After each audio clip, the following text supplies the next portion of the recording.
Oseas nos mostró a Israel como una vid frondosa. ¿Recuerda usted esa imagen? Una vid frondosa llena de hojas, pero tal vez llena de altares y de una actividad religiosa. Pero al mismo tiempo nos mostró una vid que no daba fruto, que su fruto era para sí mismo. Así que la devoción, decía el profeta Oseas, había perdido su centro y la obediencia estaba desconectada del temor del Señor. Había perdido su sentido. Dios dejó claro que Él entonces no se conforma con una fe aparente, que no se conforma con una fe que es estrictamente solo visible, pero que no está en el corazón. ¿Por qué? Porque Dios pesa el corazón. Hoy lo cantábamos justamente. Él pesa nuestro corazón. Y ahora vamos a continuar en esta porción de Oseas 10, del versículo 9 hasta el versículo 15 y terminar este capítulo. El profeta da un paso más. Ya no solo diagnostica el corazón dividido, sino que nos muestra qué sucede cuando ese diagnóstico es ignorado por el pueblo. El pecado no tratado se vuelve una costumbre y la advertencia del Señor parece volverse ruido para los oídos y la paciencia del Señor irremediablemente se convierte en una seria advertencia. Sin embargo, y esto es clave para nuestro entendimiento ahora que leeremos el pasaje no comienza con el juicio, sino con un llamado que parece aparentemente es tardío, a pesar de que el Señor ha tenido paciencia, pero también un llamado lleno de gracia. Así que, hermanos, este sermón debe confrontarnos con una realidad que atraviesa toda la Escritura, incluso una realidad que puede ser parte de nuestra propia experiencia. El amor fiel de Dios no renuncia fácilmente, pero tampoco puede ser despreciado constantemente. El amor fiel de Dios no renuncia fácilmente, como podría suceder en nuestros corazones, ¿verdad? Pero tampoco tardará en traer las consecuencias de las advertencias que ha hecho. Así que le pido que me acompañe a seguir la lectura de este pasaje de Oseas, capítulo 10, empezando desde el verso 9 y terminando en el verso 15. Dice entonces de la siguiente manera la Escritura: desde los días de Gibea has pecado, oh Israel. Allí se han quedado. ¿No los alcanzará en Gibea la batalla contra los hijos de la iniquidad? Cuando yo lo desee, los castigaré, y se juntarán pueblos contra ellos cuando sean castigados por su doble iniquidad. Efraín es una novilla domesticada que le gusta trillar, pero yo pasaré un yugo sobre su hermoso cuello, unciré a Efraín, arará Judá, rastrillará Jacob por sí mismo.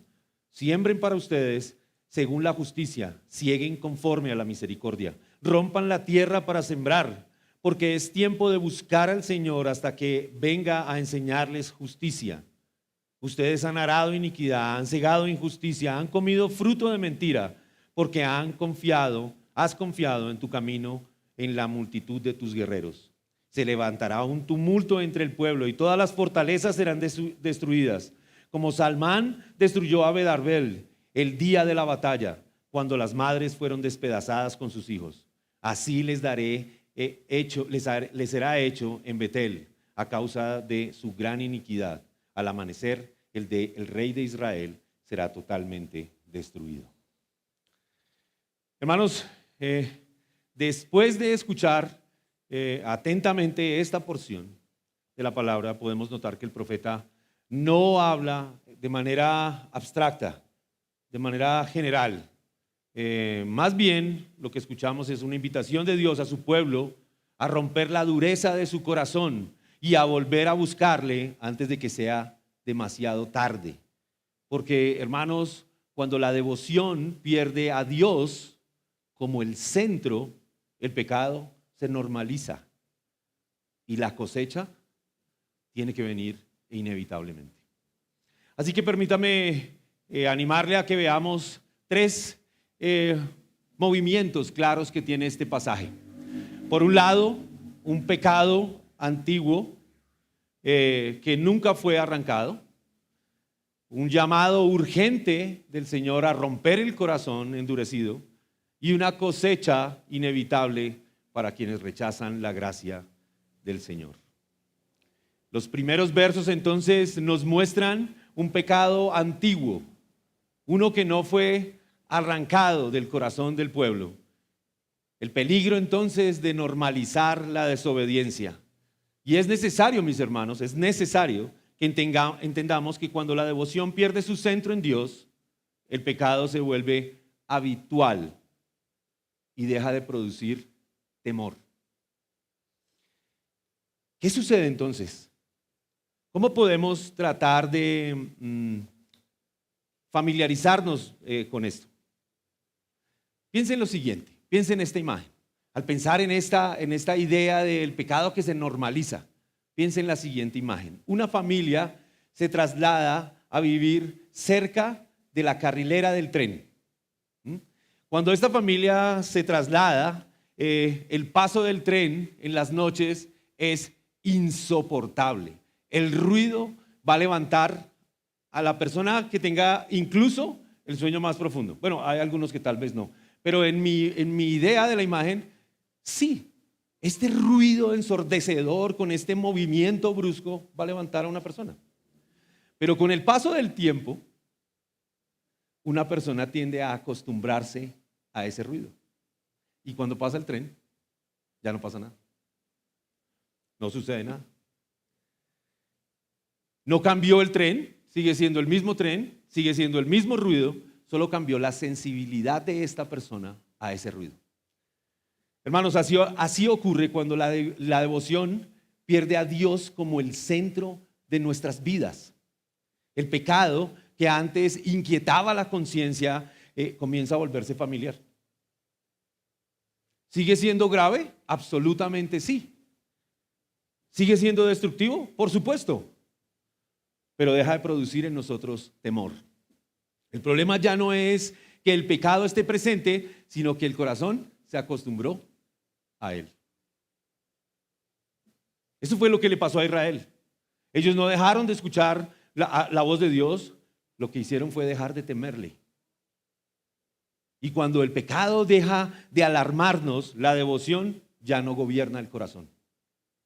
Cuando el pecado deja de causarnos esa molestia, la devoción ya no gobierna el corazón de los hombres. Oseas afirma que desde los días de Gibea has pecado, Israel, y dice, y allí se han quedado. No está recordando solo un episodio oscuro del pasado de este pueblo, sino denunciando una condición espiritual persistente. Gibea, que está relatada en el libro de los Jueces, en los capítulos 19 al 21, usted puede encontrar mucho más acerca de ello. Fue el punto más bajo de la vida moral de Israel. Fue tan desastroso que se dice que en ese tiempo cada uno hacía lo que bien le parecía. Hermanos, Oseas usa este nombre como un símbolo.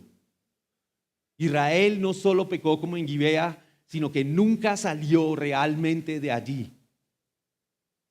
Pasaron generaciones, reyes, sistemas religiosos, pero el corazón nunca fue transformado. El pecado no fue confesado, nunca fue arrancado. Por el contrario, ese pecado se convirtió en algo tolerable. Parece que fuese administrado de alguna forma, como si en nuestros corazones pudiéramos controlar el pecado. Finalmente, el resultado es que el pecado se normaliza. Por eso el profeta dice que allí se han quedado. El problema no fue una caída ocasional, sino una desobediencia arraigada que dejó de producir este temor que hemos mencionado. Luego encontramos en el desarrollo de este pasaje y en la imagen de Israel esta mención: cuando yo lo desee, los castigaré. Verso 10. Hermanos, esta mención no habla de un acto impulsivo de Dios, caprichoso, sino de un momento soberano en el que su paciencia, despreciada por largo tiempo, da paso a una disciplina que en realidad es justa. El mensaje es claro. Una devoción que pierde a Dios como el centro permite que el pecado se vuelva costumbre, y el resultado inevitable es el juicio del Señor. Hermanos, la desobediencia normalizada nace de una devoción mal orientada. La desobediencia que se normaliza, esa que toleramos, nace de una devoción mal orientada. Israel, como lo hemos visto, no dejó de ser religioso, ¿verdad? Hemos visto que seguía celebrando sus fiestas.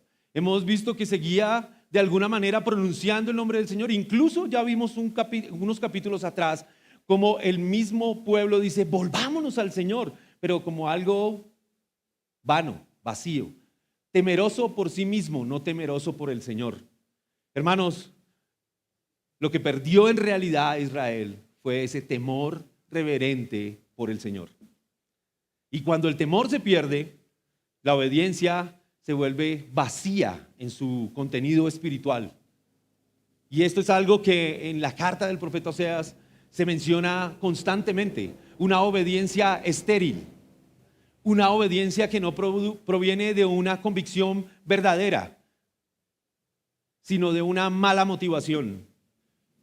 Hermanos, la obediencia que el Señor demanda de nosotros viene y proviene del temor al Señor. Gibea nos muestra exactamente eso, un pueblo que conocía la ley, pero ya no se sentía confrontado por ella.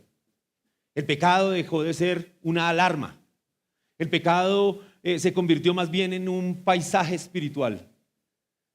Hay algunos pecados que a veces parecen ser de esa manera. Algunos pecados que alguien llamó como respetables, que se van volviendo tan tolerables en nosotros que a veces ni siquiera nos percatamos de la gravedad de ellos, pero que van minando el corazón hasta llevar a la caída. El pecado entonces deja de ser una alarma. Y esa es la raíz de la desobediencia normalizada. Una devoción que ya no está orientada hacia el temor del Señor. Hermanos, debemos ser cuidadosos. Debemos ser muy cuidadosos. La desobediencia, hermanos, no siempre se presenta como una rebelión abierta. Eso también es algo que hemos observado. Esa imagen de este Israel que aún quería guardar las fiestas, que aún quería... Es una alarma, debería ser una alarma, porque parece ser que nosotros vemos ahí esa idea de que no es una rebeldía manifiesta, no es que de un momento a otro un hombre se levante y dice, hoy quiero pecar contra el Señor, sino que ha albergado en el corazón esas pequeñas ideas, esas pequeñas tentaciones, y las ha contemplado y las ha albergado tanto en su corazón que producen en él ese fruto del pecado. Pero luego de esto, al no ser confesado delante del Señor, ese pecado como que se arraiga, se guarda dentro del corazón. Como este pecado a veces no se hace evidente la mayor parte de las veces, o está bañado por la hipocresía, entonces nuestros corazones siguen contemplándolo. Y parece que confundimos algo que es parte del carácter de Dios, su paciencia, y lo confundimos con aprobación. Como que a Dios esto no le molesta. Parece que se convierte nuestra obediencia en una obediencia funcional. Obedecemos funcionalmente. El resultado es que venimos al culto y no somos confrontados por la palabra y no nos enfrentamos al pecado. Hacemos cosas simplemente por costumbre, porque debo hacerla, pero sin que ello cause en el corazón el temor necesario. No hay reverencia. Israel no rechazó a Dios de frente, lo mantuvo cerca, creyó mantenerlo cerca, pero no le permitió gobernar su corazón, como muchas veces nos sucede a nosotros.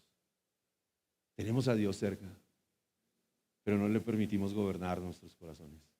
No permitimos que Él sea el Señor de nuestros corazones. La Escritura nos muestra que existe una cadena espiritual que no puede romperse sin consecuencias. La devoción verdadera produce temor del Señor. Y ese temor es el que sostiene la obediencia sincera. Esa cadena no puede romperse. Pero cuando la devoción se desvía, cuando deja de estar orientada a la gloria de Dios y comienza a girar alrededor de nosotros mismos, la obediencia no desaparece inmediatamente, pero sí se hace estéril. No produce el temor del Señor que debería producir. Se vuelve mecánica, rutinaria, se desconecta de nuestros corazones. Y cuando esto pasa, el pecado deja de producir temor, deja de alarmarnos, deja de confrontarnos, ya no duele. Déjeme contarle algo que particularmente me pasó y que me sirvió como una idea para tratar de entender un poco más esto. Por muchos años vivimos en una casa que estaba sobre una vía principal. Tal vez por eso me fue fácil encontrar la idea del tren. Era una vía por la que pasaban muchos carros todo el día, siempre había bulla. Y cuando llegamos fue difícil. Aprender a convivir con tanto ruido era complejo. Finalmente nos acostumbramos y dormíamos plácidamente aun cuando había mucha, pero mucha bulla, ruido. Hace un año, por la gracia del Señor, dejamos de estar en una vía principal para pasarnos a una vía secundaria, callada, tranquila. Nunca hay ruido. Es absolutamente silenciosa. Y pasó algo particular. Ese sueño que era tan profundo, ahora se convirtió en un sueño liviano. Cualquier ruido me levanta. Cualquier ruidito me levanta. ¿Sabe qué? Así más o menos debería ser nuestro corazón. Cuando nosotros normalizamos el ruido, esas cosas ya se olvidan, se ignoran.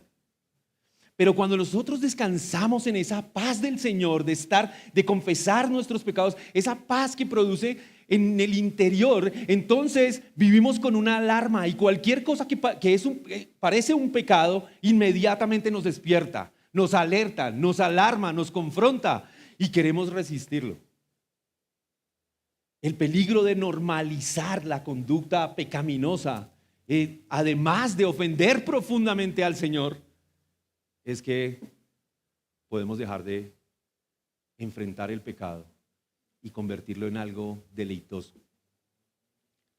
Hermanos, no basta con preguntarnos si estamos obedeciendo, sino debemos preguntarnos desde dónde estamos obedeciendo y para quién estamos obedeciendo.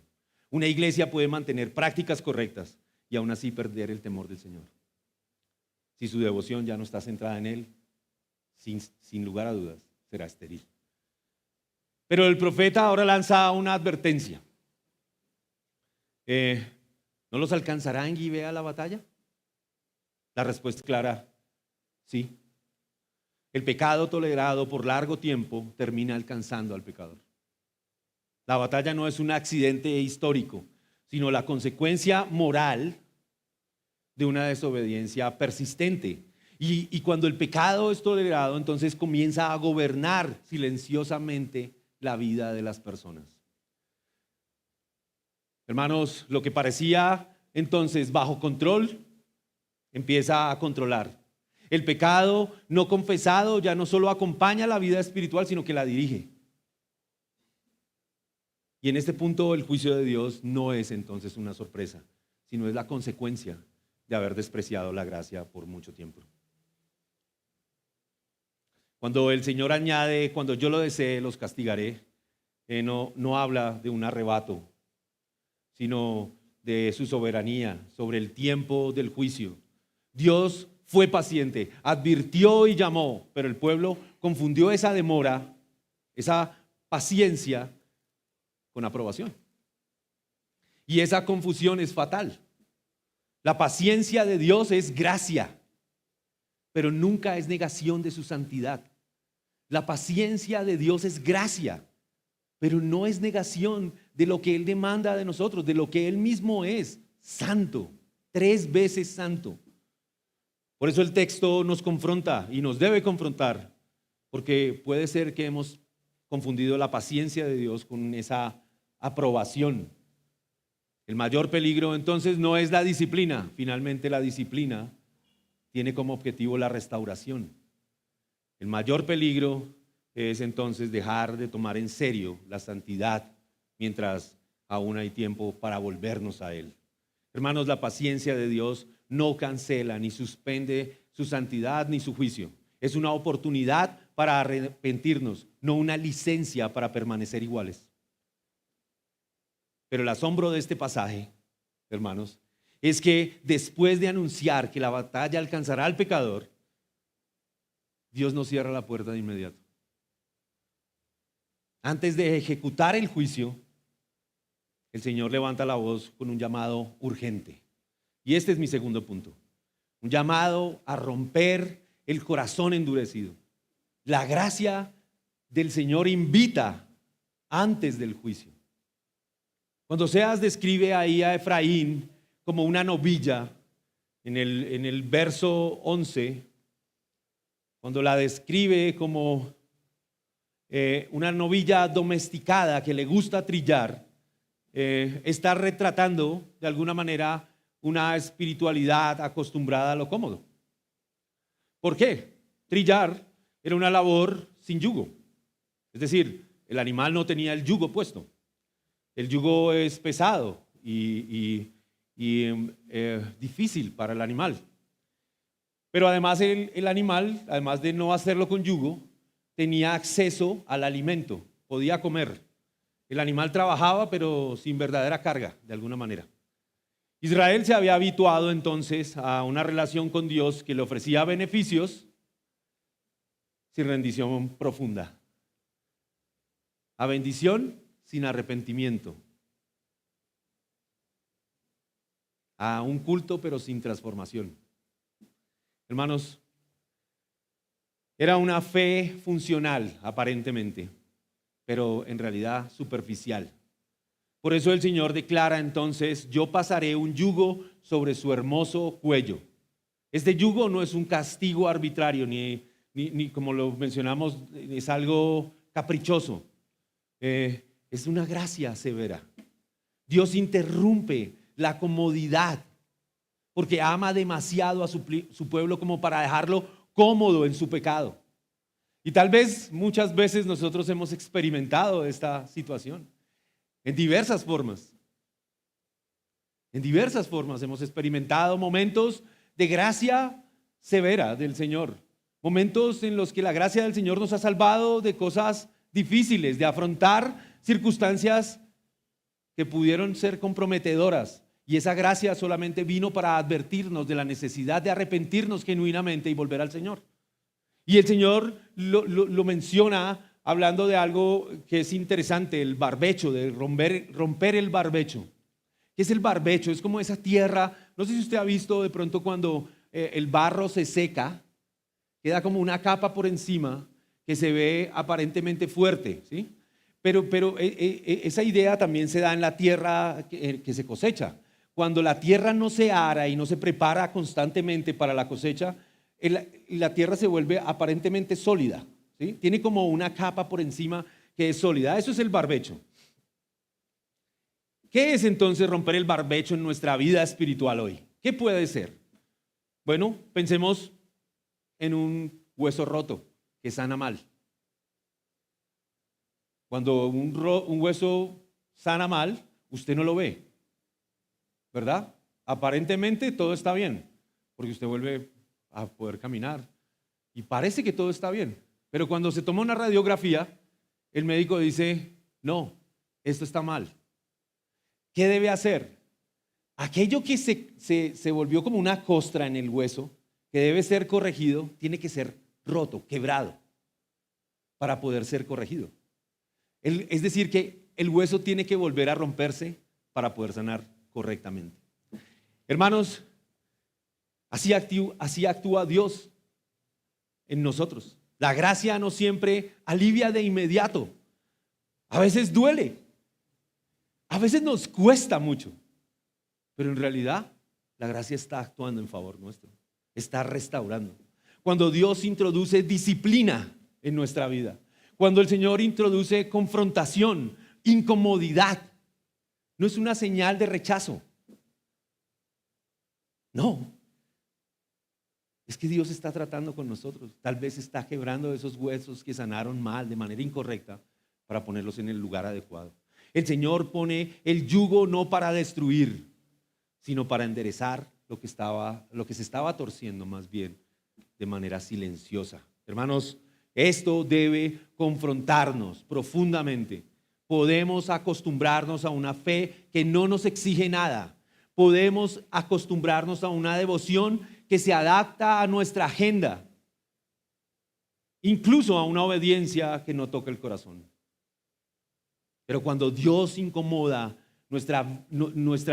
cuando Dios incomoda nuestra comodidad, valga la redundancia en un sentido, no está siendo cruel. Al contrario, está siendo fiel al amor que Él profesa por los suyos. El llamado central de esta parte del pasaje es claro, pero también es urgente. Rompan su barbecho, porque es tiempo de buscar al Señor. El barbecho, como lo mencionamos, no es tierra muerta, es realmente tierra que no ha sido utilizada, que no se ha tratado para poder dar fruto. No está estéril por falta de semilla, sino por la resistencia misma que produce. Así que Dios no le pide a Israel que ellos mismos produzcan el fruto, sino le pide que deje de resistir la gracia del Señor. Antes del Señor sembrar justicia y cosechar misericordia, el corazón debe ser quebrantado, debe ser transformado. Hermanos, mencionó en alguna ocasión el puritano Thomas Watson: el arrepentimiento verdadero no es un adorno del creyente, sino la herida por la cual entra la gracia. Dios no está interesado en maquillar la vida espiritual de Israel ni la nuestra, sino en quebrantar lo que se ha endurecido, porque solo un corazón herido y quebrantado por la verdad puede ser sanado por la gracia. Y así sucede espiritualmente. La palabra sigue siendo predicada, ¿verdad? La gracia sigue siendo ofrecida, pero si el corazón no es quebrantado, nada germinará en ella.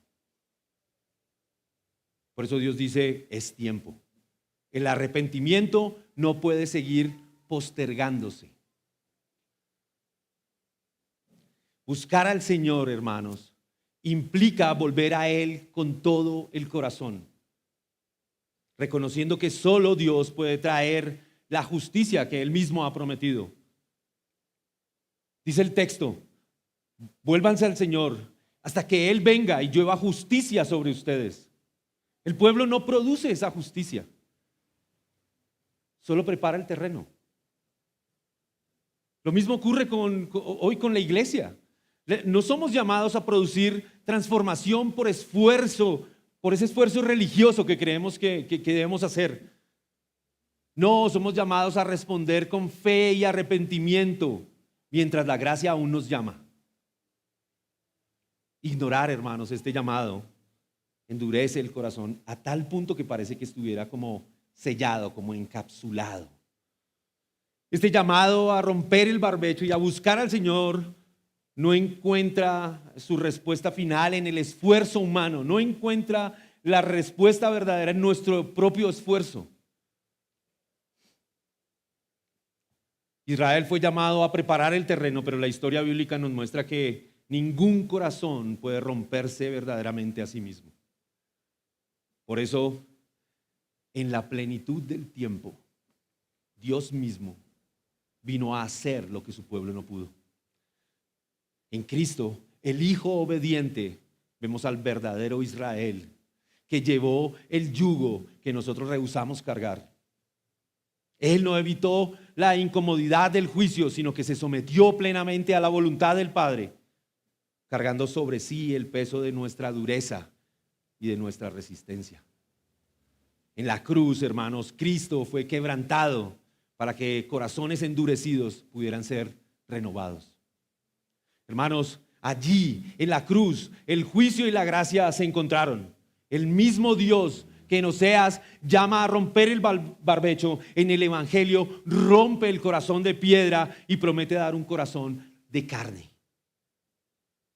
Por eso buscar al Señor hoy no es simplemente intensificar nuestras disciplinas espirituales, sino volvernos a Cristo con arrepentimiento y fe, confiando en que solo Él puede hacer llover la justicia que necesitamos. Y déjeme aclarar esto, porque hay una subordinación en estas dos cosas, las disciplinas espirituales y en no pensar que intensificarlas puede ser el camino. Piensen que no es solo orar si aún continuamos murmurando. No se trata de orar más y persistir en la murmuración. No, no se trata de leer más si aún no amas o lo haces como mencionábamos ahora con acepción de personas. Eso es estéril. Es absolutamente incongruente. Esto no va a producir fruto. Usted puede obligarse a pasar más tiempo sin tener la actitud de rendirse a Dios para que Él lo guíe y para que usted le obedezca genuinamente. Y es muchas veces es la comodidad en la que caemos. Hermanos, el llamado de Oseas nos lleva a Cristo. La gracia que invita antes del juicio es la misma gracia que en Cristo absorbió el juicio para ofrecer restauración a todo aquel que se vuelve a Él. El llamado de Oseas nos lleva a Cristo. Él llevó el yugo. Él fue quebrantado por nosotros y hace posible que corazones endurecidos vuelvan a vivir. Así que nuestras disciplinas están bañadas por esta verdadera devoción de observar, de contemplar, de asombrarnos, de rendirnos al Dios Todopoderoso que tomó forma de siervo, que se entregó en la cruz, que abrió el camino para que nosotros podamos vivir esta verdadera devoción genuina, no aparente, no hipócrita.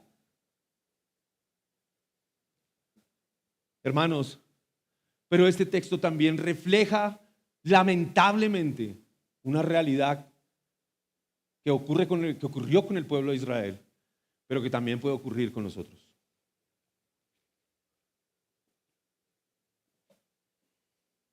Hay una cosecha inevitable, aquella que viene para quienes rechazan la gracia del Señor. Cuando el arrepentimiento es postergado por demasiado tiempo, la cosecha ha de venir. Estos versículos finales del 13 al 15 relatan un cambio deliberado en el lenguaje. Si antes se habló de arar, sembrar y cosechar como una invitación llena de gracia, ahora usa la misma imagen agrícola para describir el resultado trágico de un camino persistente de pecado. El contraste es intencional, pero al mismo tiempo es devastador. Ustedes han arado iniquidad, han cegado injusticia y han comido fruto de mentira. ¿Qué tipo de semilla estamos sembrando en nuestra vida? ¿Somos conscientes de que tarde o temprano cosecharemos aquello que hemos sembrado persistentemente? La imagen es clara. Israel, como la iglesia, no puede alegar sorpresa en el juicio. La cosecha corresponde exactamente a la siembra. Nadie puede esperar un fruto diferente de la semilla que cosecha. Nadie puede esperar un fruto diferente de la semilla que cosecha. Es una ley natural, pero también es una ley espiritual, ¿verdad?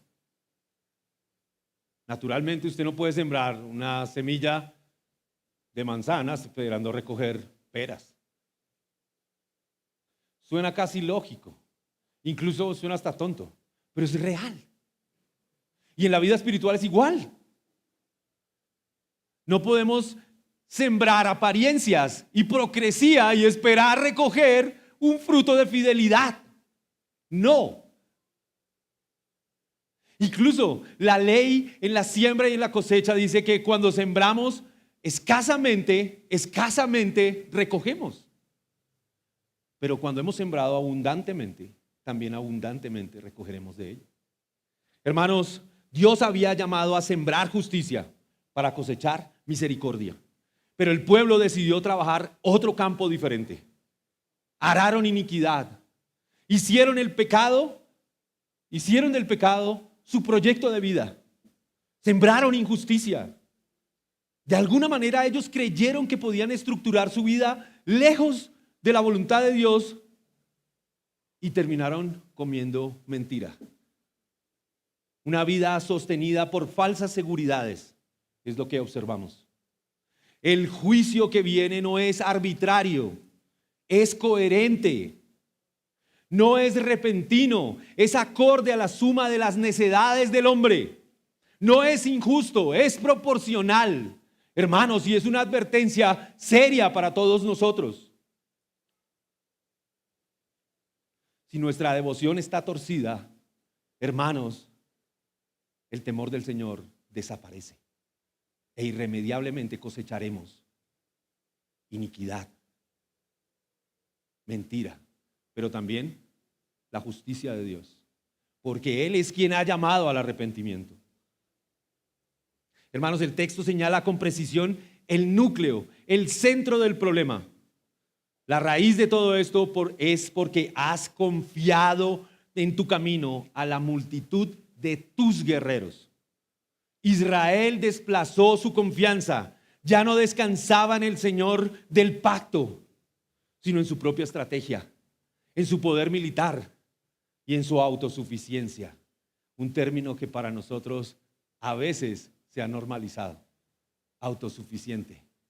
Tan fácil es pensar que somos suficientes. Qué tan fácil es esto, ¿verdad? Esa es la esencia del pecado persistente. No solo desobedecer a Dios, lo cual es terrible, sino reorganizar la vida en torno a ese pensamiento de que Dios no es necesario y yo soy suficiente. ¿Cómo luce esto de manera práctica? Esta idea del pecado persistente que no se limita a actos visibles de desobediencia, sino que se expresa en esa reorganización silenciosa de la vida donde Dios deja de ser indispensable. ¿Cómo luce esto, hermanos? La persona tal vez aprende a ser funcional sin oración. ¿Es común? ¿Es una devoción que solamente Dios puede juzgar? La persona aprende a vivir sin la palabra de Dios. O tal vez no depende realmente de ella, ni de obedecerla. ¿Sabe cómo? Tomando sus propias decisiones, venciendo aún lo que la Escritura dice, con criterios tal vez meramente humanos, acercándose a la Escritura, tolerando el pecado y debilitando entonces la comunión. ¿Y sabe con quién particularmente debilitando la comunión? Con la iglesia, con los hermanos. Porque cuando esto sucede, usted no quiere ser confrontado. Usted no quiere escuchar a nadie que tenga algo que decir. Usted solo quiere escuchar su propia dulce y melodiosa voz. Esa seductora voz del corazón, engañoso y perverso. Hermanos,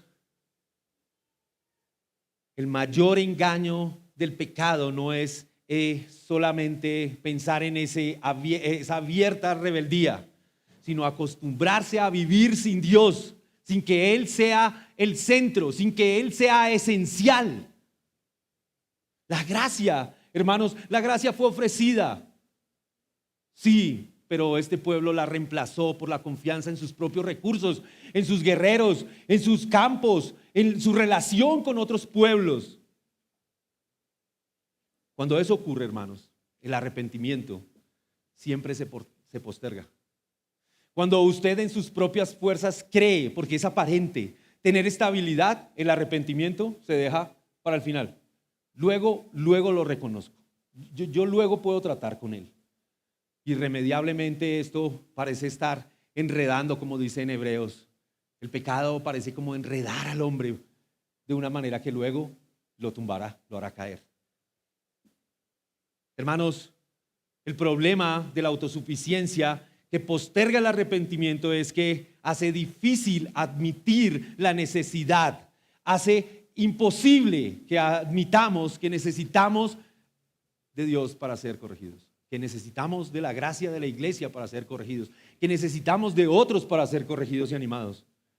Hermanos, aún en medio del anuncio del juicio, la Escritura nos deja claro que el pueblo rechazó esta gracia, este llamado. Pero la Escritura tampoco nos deja sin esperanza, porque la cosecha del pecado no es la última palabra de Dios. Donde Israel fracasó, Cristo obedeció perfectamente. Él sembró justicia y sin embargo en la cruz cosechó el juicio que correspondía a nuestra iniquidad. Allí cargó con el fruto amargo de nuestra autosuficiencia y nuestra rebeldía, mostrándonos a todos nosotros, hermanos, que la justicia divina no se anula, sino que se satisface plenamente en aquel perfecto sustituto. Hermanos, no pensemos que el juicio de Dios se anuló por su gracia. No, solamente tenemos que ver a la cruz para saber que el juicio se hizo efectivo, pero usted y yo no tuvimos que pagarlo. Cristo tomó el lugar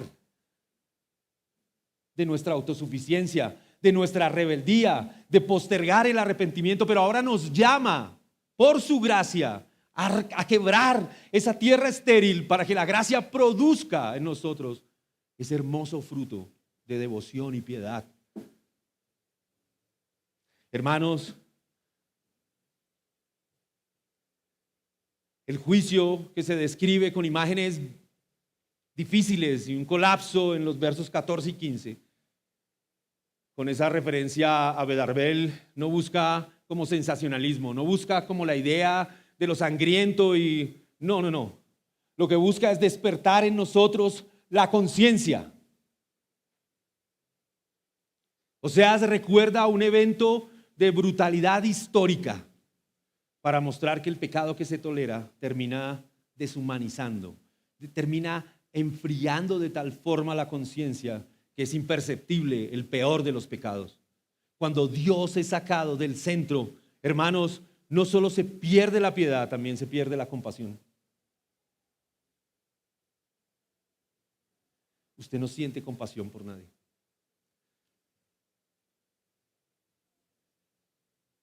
El juicio no es solo una derrota externa, sino la revelación de cuán lejos había llegado la corrupción del corazón de este pueblo, o cuán lejos ha llegado la corrupción de nuestros corazones.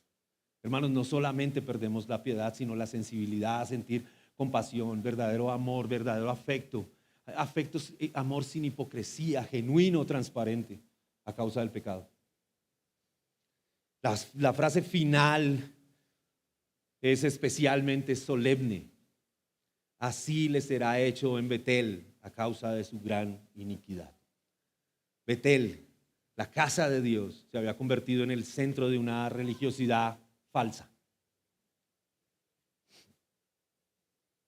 El lugar que debía representar ese encuentro con Dios se volvió el símbolo de traición espiritual. Y allí mismo cae el juicio. Lo cual nos recuerda que el mayor peligro no es el pecado que está fuera de esa idea religiosa, sino aquel que se encubre tras una idea religiosa. Israel no fue destruido por la falta de culto, sino por un culto sin arrepentimiento, aparente, hipócrita. La enseñanza es clara, hermanos, y urgente. La gracia rechazada no permanece indefinidamente como una oferta neutral. La gracia que se rechaza de parte del Señor no permanece ahí estática, sino que en un momento produce el juicio del Señor. Hay un momento en que la siembra termina y la cosecha empieza. Postergar el arrepentimiento no suspende las consecuencias, las acumula más bien. Dios es paciente, hermanos, pero su paciencia no es un permiso para continuar. Cuando el llamado es despreciado una y otra vez, como el de este pueblo y como muchas veces el de nuestro corazón, el juicio deja de ser una advertencia futura y se convierte en una realidad presente. Como iglesia, hermanos, este texto nos llama a examinarnos con sobriedad. No basta con saber que Dios es misericordioso. La pregunta es si estamos respondiendo a esa misericordia. Una congregación puede seguir activa, puede estar organizada y doctrinalmente correcta, y aún así estar sembrando iniquidad si confía más en su estructura que en el Señor. El mensaje de Oseas nos confronta con una verdad incómoda pero necesaria. Toda vida y toda iglesia terminará cosechando aquello que persistentemente ha sembrado, para bien o para el juicio. La pregunta final no es si estamos ocupados en la obra de Dios, sino más bien si nos estamos rindiendo delante del Dios de la obra. Porque tarde o temprano, hermanos, la cosecha revelará dónde estuvo realmente puesto nuestro corazón. Así que volvámonos al Señor de todo corazón. Rompamos el barbecho y dejemos que la gracia del Señor nos conduzca al arrepentimiento y al fruto que ella ha preparado para que andemos en él. Señor, esta es tu palabra y a ti damos toda gloria, Señor.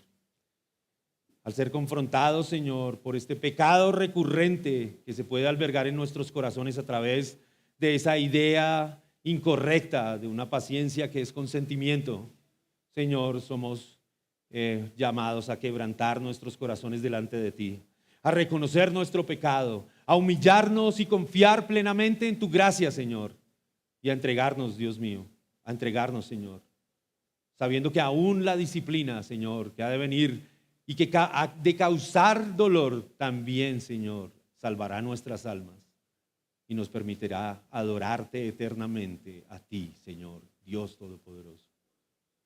Hoy, al recordar, Señor, estas cosas, te pedimos, Señor, que tu gracia trabaje en nuestros corazones, que tu gracia, Señor, produzca en nosotros y que nosotros podamos tener esta clase de actitud humilde que se rinde delante de ti.